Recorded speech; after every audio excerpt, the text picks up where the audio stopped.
Hello everyone and welcome back.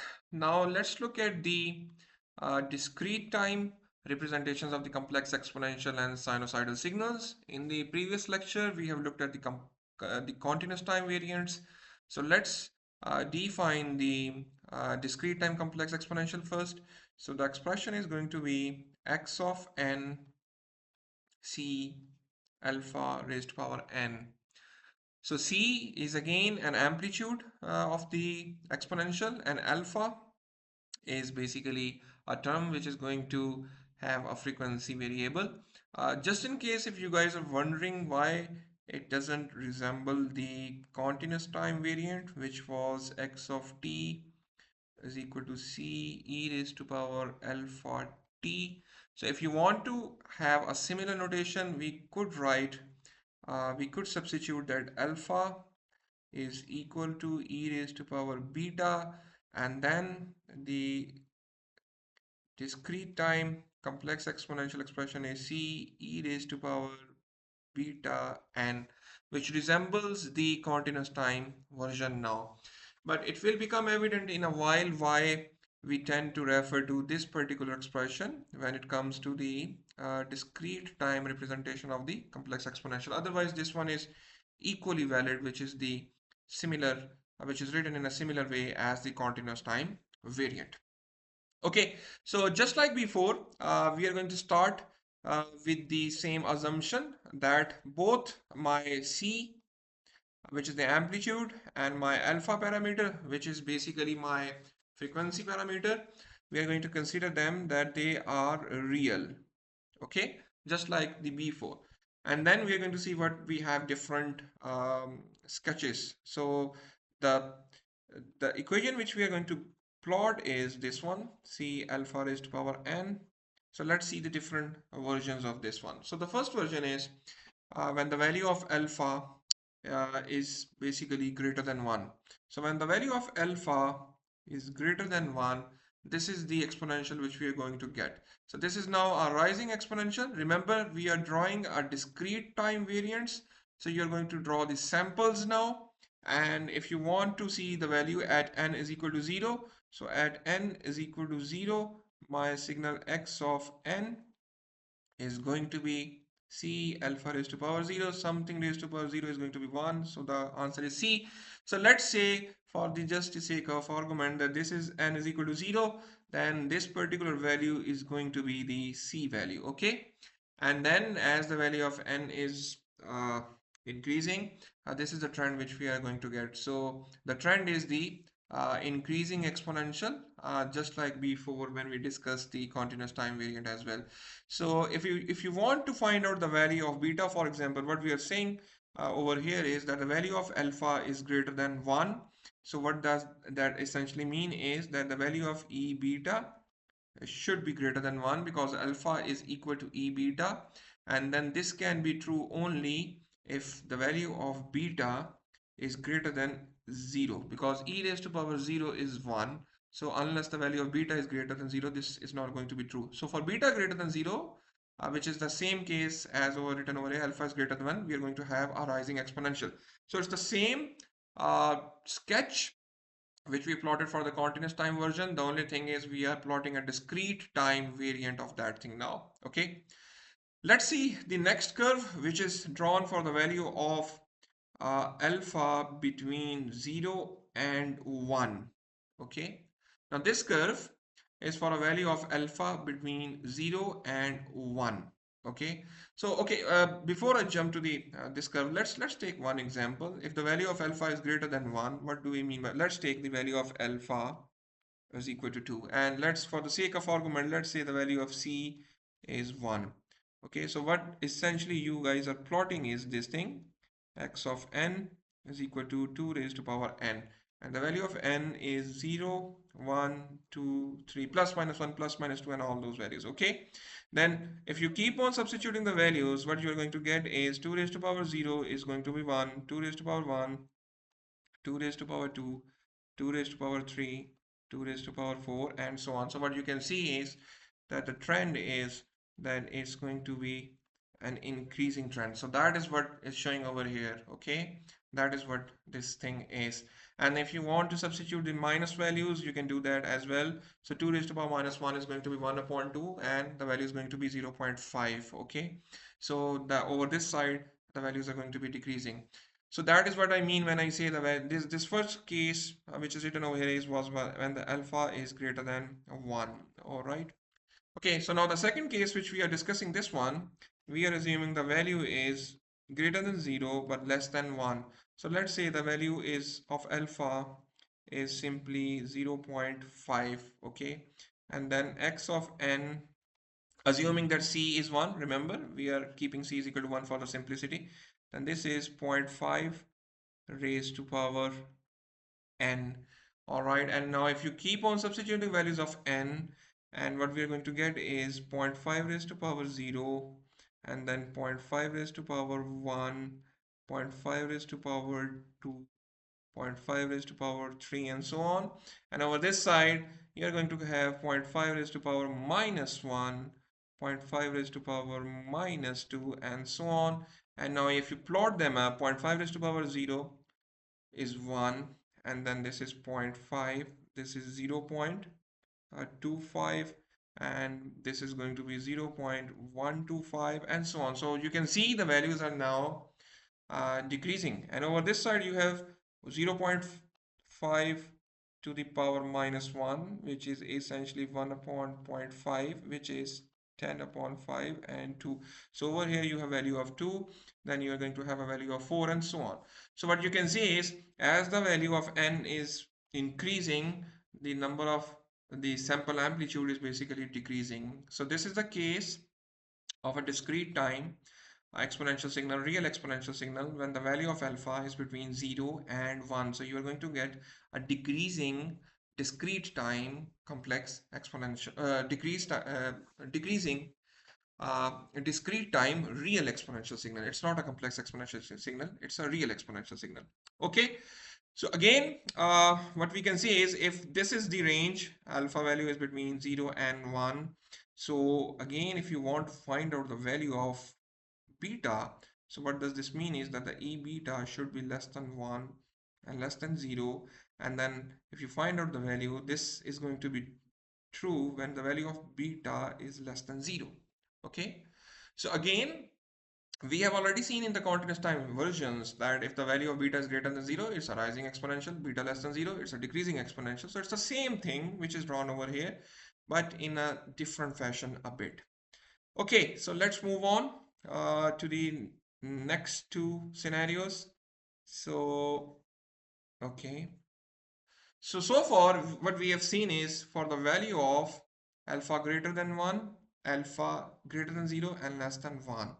So now let's look at an example, which is this one, where the value of alpha is now between minus 1 and 0. Okay, between minus 1 and 0. The first thing which you need to note down is that it's a decreasing exponential, as you can see, but now the samples are alternating. Why they are alternating? Because you are going to assume a value in minus, and then based upon the value of n, whenever the value of n is even, the amplitude is going to be positive, and whenever the value of n is going to be odd, the amplitude is going to be negative. So that's the reason actually. Okay, now you might be wondering what's going to be the value of beta over here. Okay, so the answer to that is that there is no value of beta, there is no value of E beta which is going to have a negative value. E beta, e raised to power beta is always positive. Okay, e raised to power beta is always positive, whereas we are saying that a few samples are going to have a negative value. So beta is not defined over here now. All right, so it's an assumption that we can have some constant value to raise to power something, not e raised to power beta in this particular case. Okay, so let me take some values to further elaborate this. So what we have said is that the value of alpha could be between 0 and minus 1. Okay, so let's take an alpha equal to minus 0.5. All right, so then x of n is simply minus 0.5 to the power n. All right, and now if we take the different values of n starting from 0, so at 0 minus 0.5 raised to power 0, then the next value is going to be minus 0.5 to the 1, minus 0.5 to 2, minus 0.5 to 3, over here minus 0.5 to minus 1, and so on. And if you find the values of these, anything raised to power 0 is 1, then the next sample is minus 0.5, then the next sample is 0.025. Why? Because it's a square, so minus is going to become positive, and it's a cube now, so it's going to give you a minus 0. Uh, sorry, this is 0.25, and then this is the half of this thing, minus 0.025, and so on.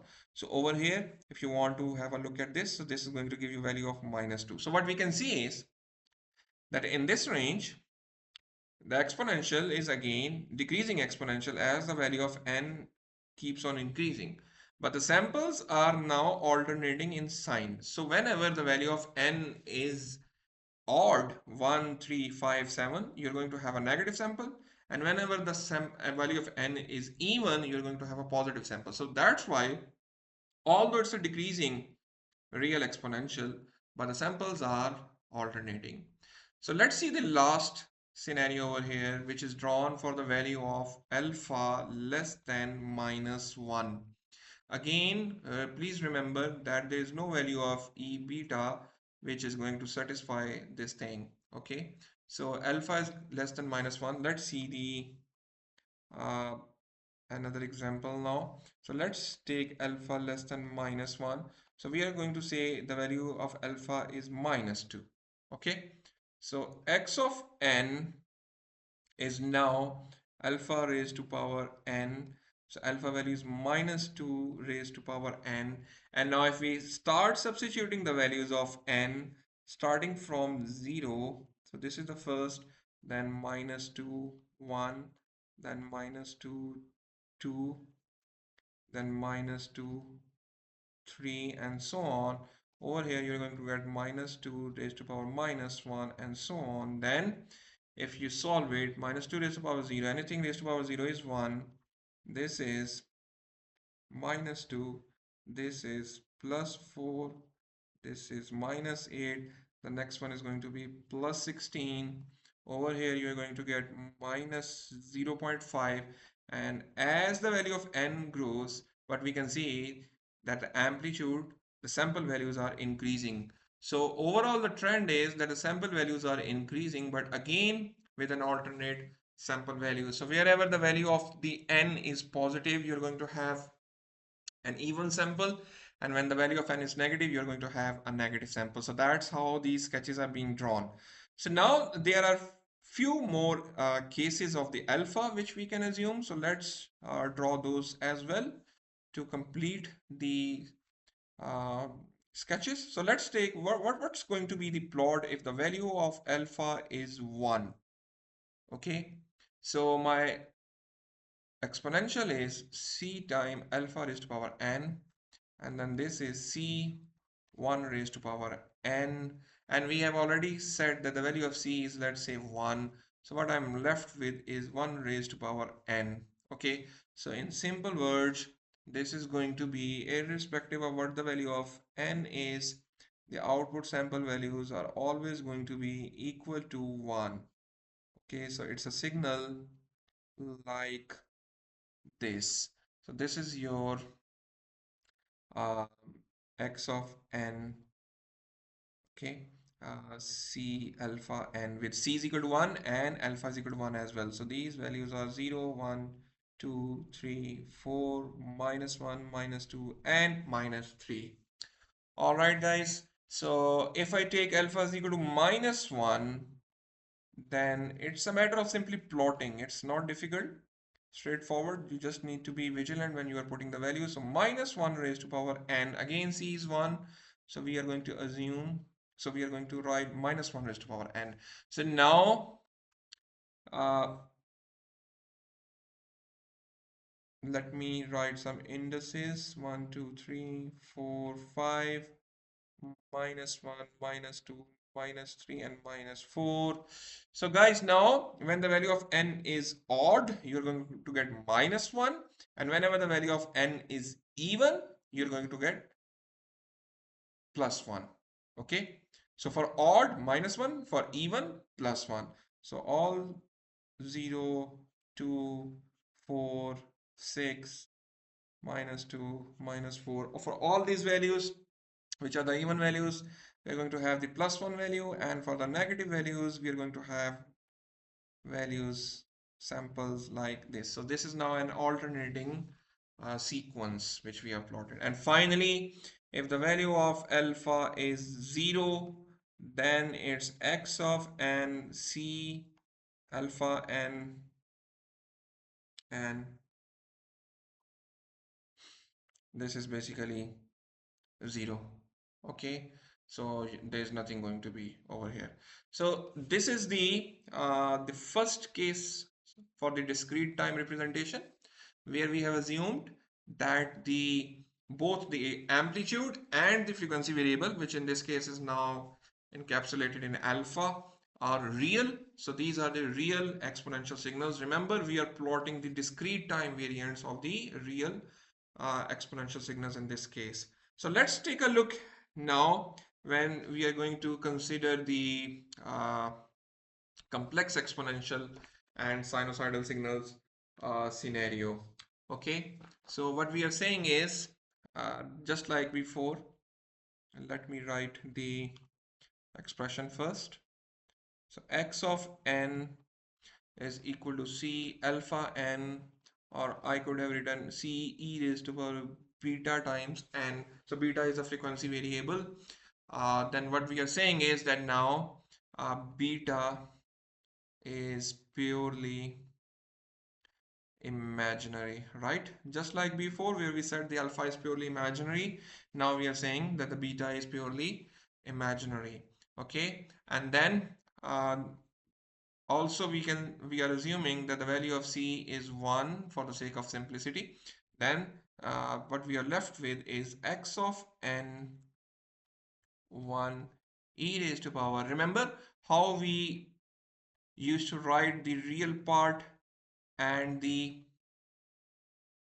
imaginary part? So it's an imaginary now, so it's only j omega naught. So e raised to power j omega naught n. So this is your complex exponential now. Okay, e raised to power j omega naught n.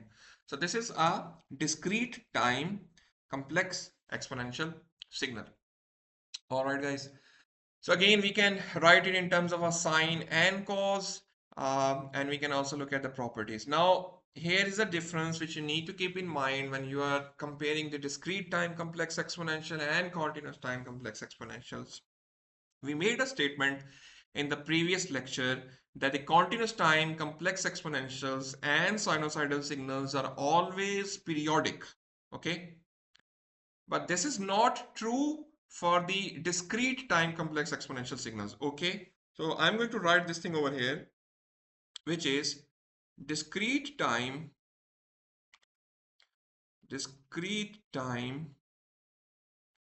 complex exponentials, which is e raised to power j omega naught n, and sinusoidal signals,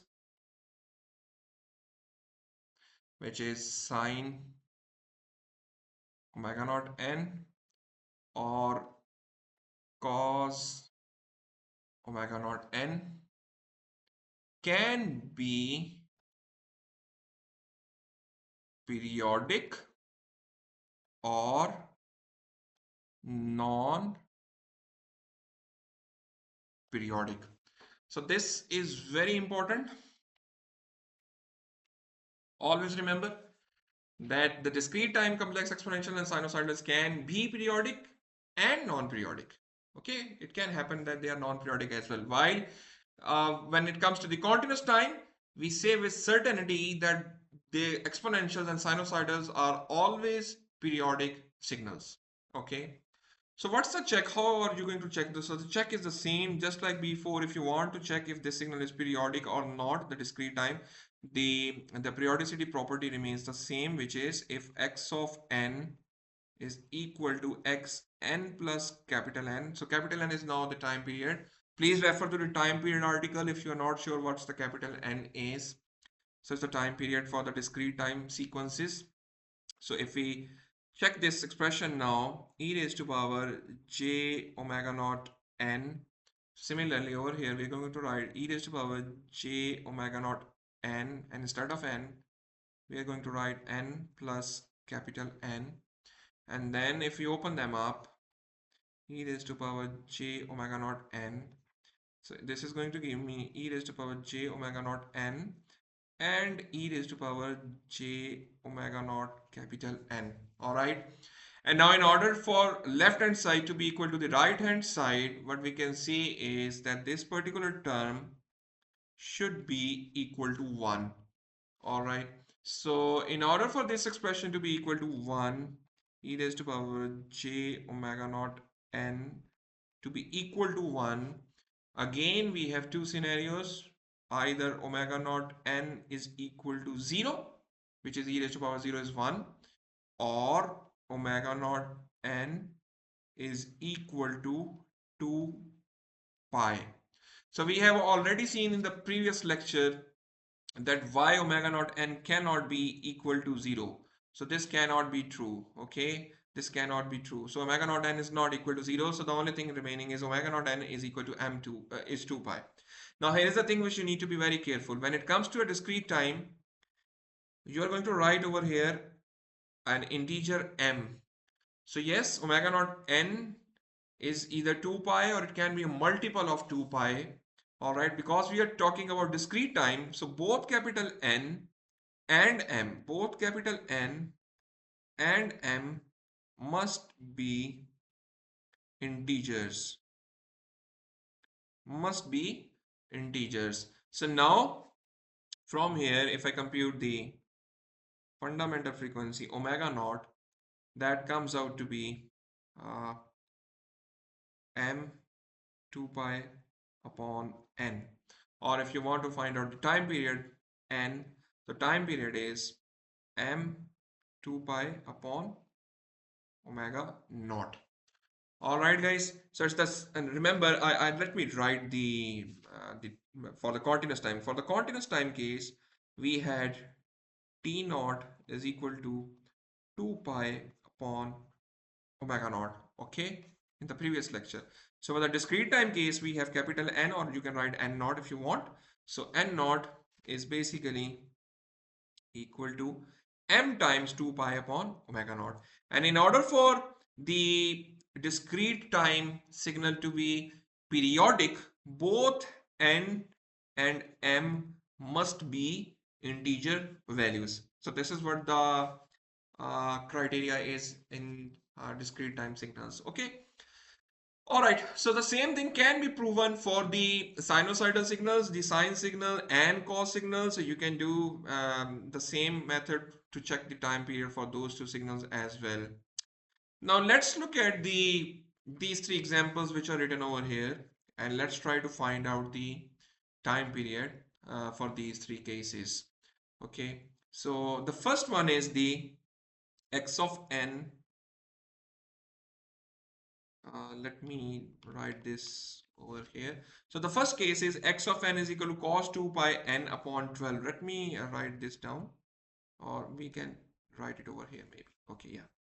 So the first case is x of n is cos 2 pi n upon 12. Okay. Now you need to find out the time period, which is the capital N. So the question is, what is the capital N, and whether it's a signal is a periodic or non-periodic signal. Okay. So there are two ways to find out the time period. One is a direct calculation, another one is to put in the formula and then try to find out. I'm going to show you both in the first example.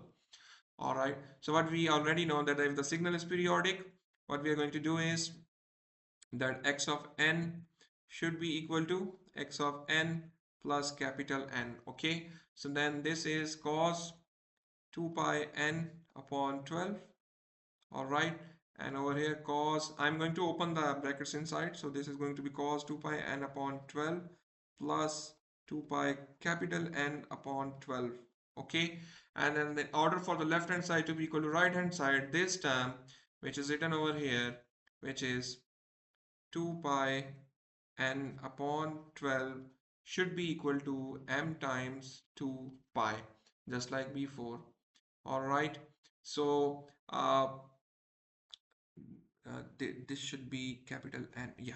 Okay. So 2 pi is cancelled. So what we get is N is equal to M into 12. Okay. So the value of M is simply 1 over here. So the capital N is actually 12. So the time period N is 12. All right.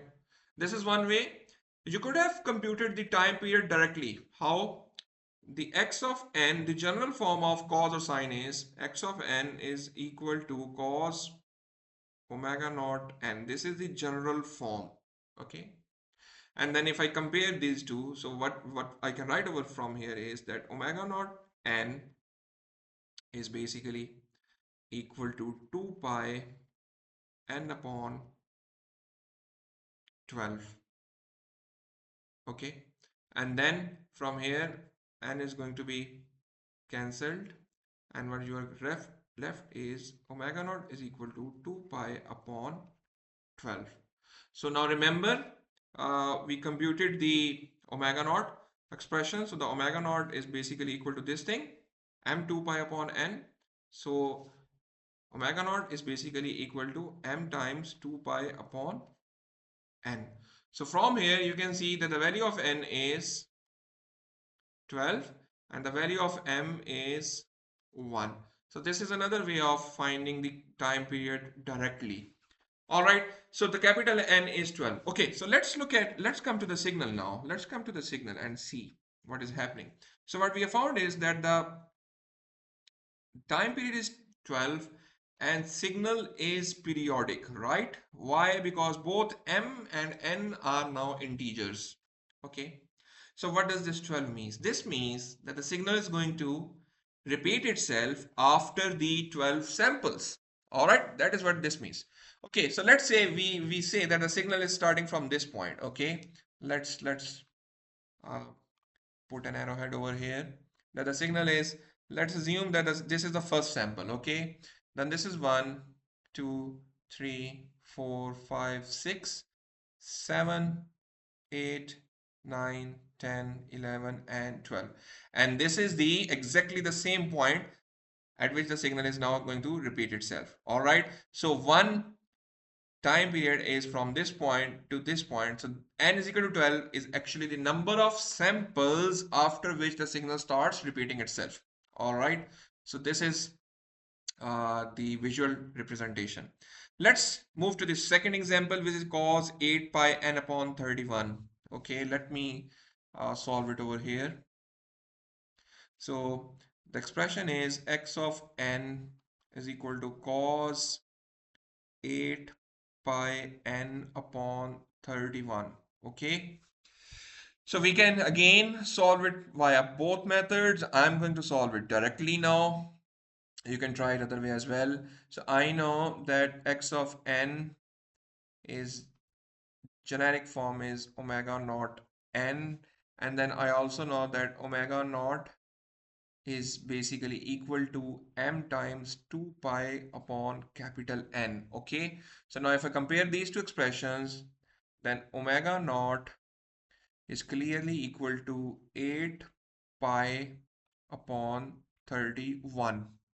Okay, and then I need to compare these two expressions.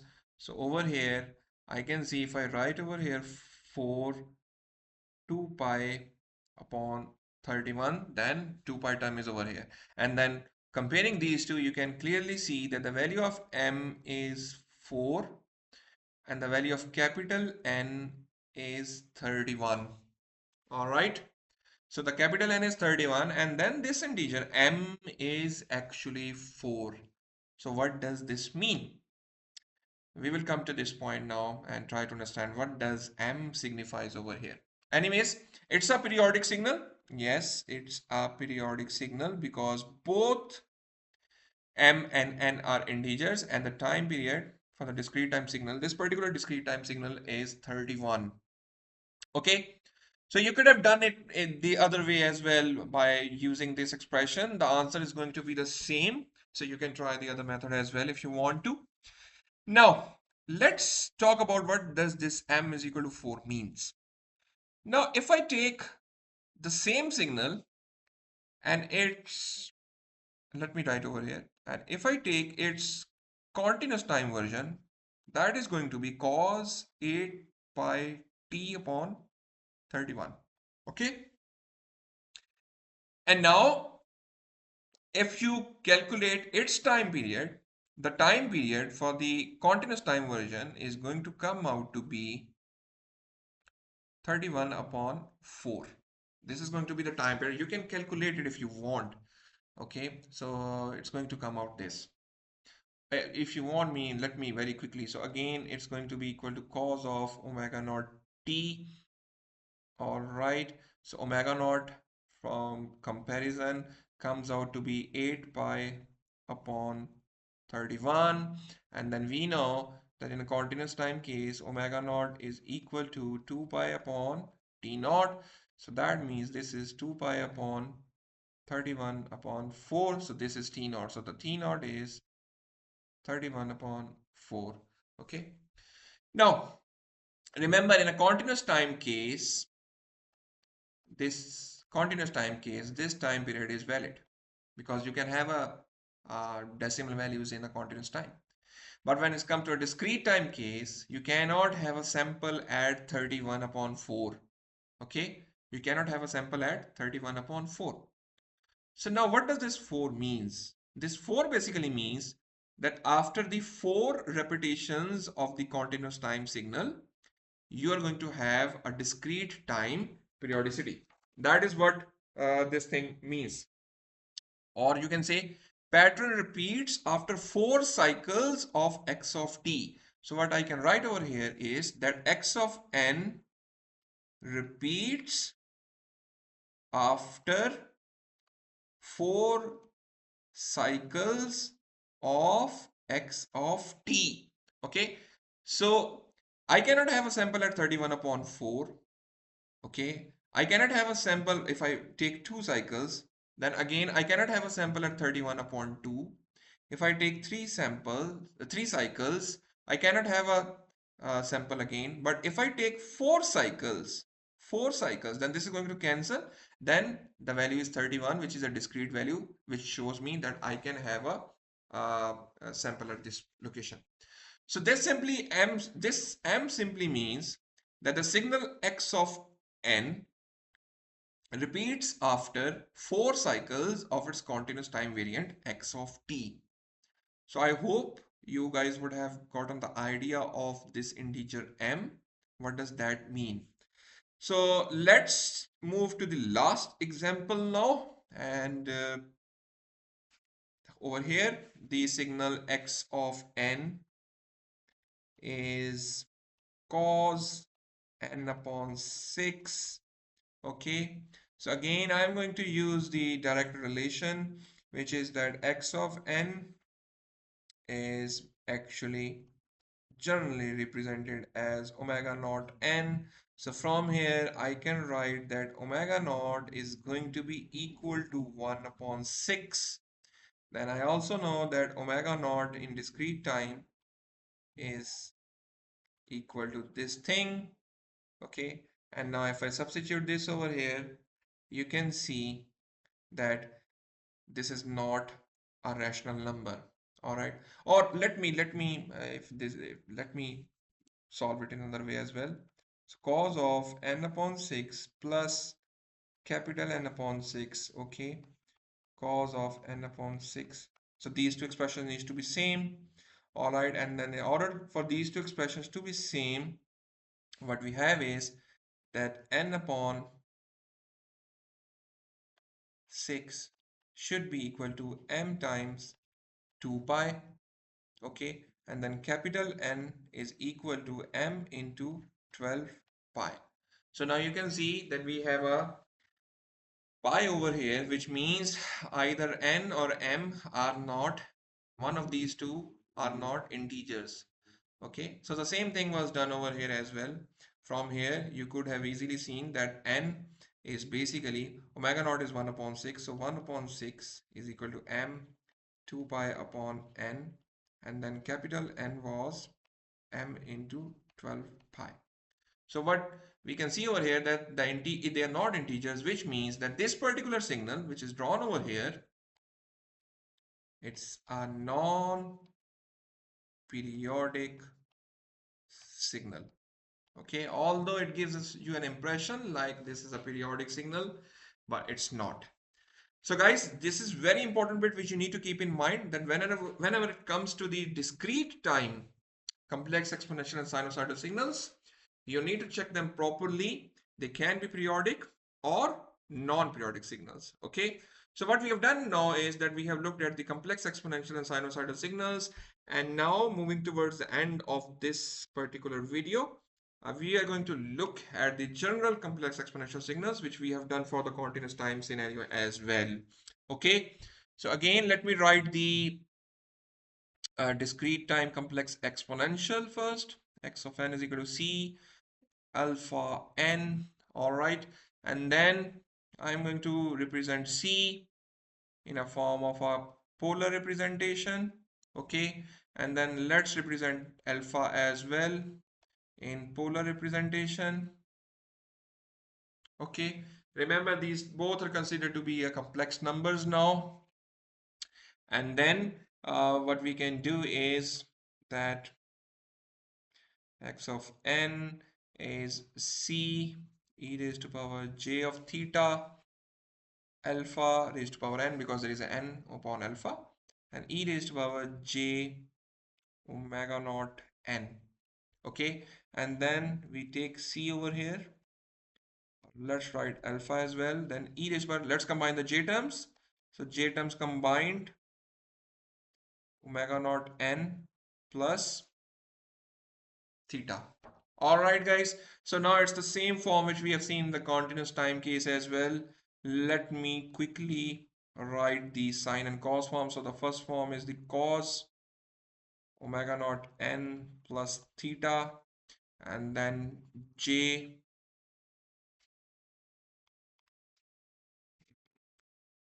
let me write clearly, j and uh,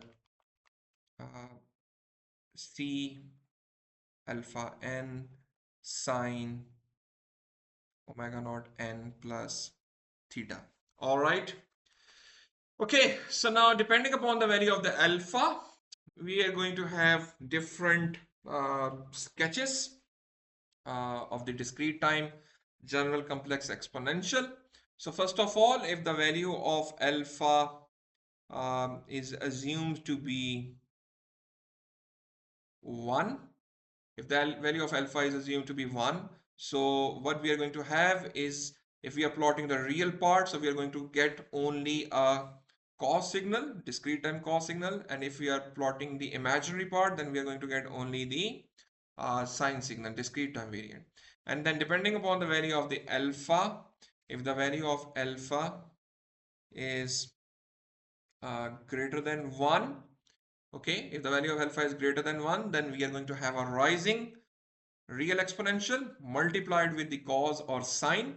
So if you are plotting the real part, so you're going to have a rising cos signal. If you are plotting the sine part, you're going to have a rising sinusoidal signal. Okay. And then if the value of alpha is between 0 and 1 like before, then we are going to have a decreasing exponential, and the decreasing exponential is going to be multiplied with the sine or cos. All right, guys. So this is the growing discrete time sinusoidal signals and decaying discrete time sinusoidal signal. Remember, we are plotting in these particular sketches only either a real part of x of n, okay, or the imaginary part of x of n, right? We are not sketching x of n itself. So keep in mind the x of n is again going to be a discrete time version of a spring signal. So recall the continuous time case lecture where we showed you how what's the shape of a continuous time complex exponential. So remember that shape, and it's going to be a discrete time version of that signal.